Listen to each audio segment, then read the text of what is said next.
नमस्कार मित्रांनो, पुन्हा एकदा आपले स्वागत आहे. मित्रांनो, राज्यातील शाळांबाबत एक मोठी बातमी पुढे येत आहे आणि ती आहे आठवड्यातून फक्त 3 दिवस शाळा, 2 दिवस ऑनलाईन वर्ग अशी मोठी बातमी पुढे येत आहे. जाणून घ्या या व्हिडिओच्या माध्यमातून. त्याकरता हा व्हिडिओ शेवटपर्यंत पहा. मित्रांनो, आपण चॅनलला जोपर्यंत सबस्क्राईब केलं नसेल तर नवीन अपडेट मिळवण्याकरता आपल्या चॅनलला सबस्क्राईब करून समोरील बेल आयकॉनला क्लिक करा, व्हिडिओला लाईक करा आणि ही मोठी बातमी आपल्या मित्र व परिवाराला सुद्धा शेअर करायला विसरू नका. तर मित्रांनो, राज्यातील इंधन दरांनी गाठलेली उच्चांकी पातळी आणि आता शालेय शिक्षण क्षेत्रासाठी चिंतेचा विषय ठरत आहे. पुढील महिन्यात राज्यभरात नवीन शैक्षणिक वर्ष सुरू होत असतानाच पेट्रोल आणि डिझेलच्या वाढत्या किमतीमुळे स्कूल बस मालकांपुढे मोठे आर्थिक संकट उभे राहिले आहे.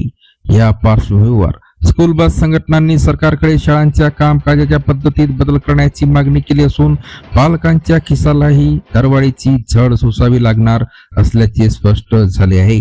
स्कूल बस संघटनांनी 3 दिवस शाळा आणि अनुदानाची मागणी केली आहे. मित्रांनो, इंधनाचे दर गगनाला भिडल्यामुळे जुन्या दरात बस सेवा पुरवणे आता अशक्य असल्याचे school and company bus honours असोसिएशनने म्हटले आहे. बस मालकांनी राज्य सरकारला विनंती केली आहे की शाळांचे नियोजन अशा प्रकारे करावे जेणेकरून वाहतुकीचा खर्च कमी होईल.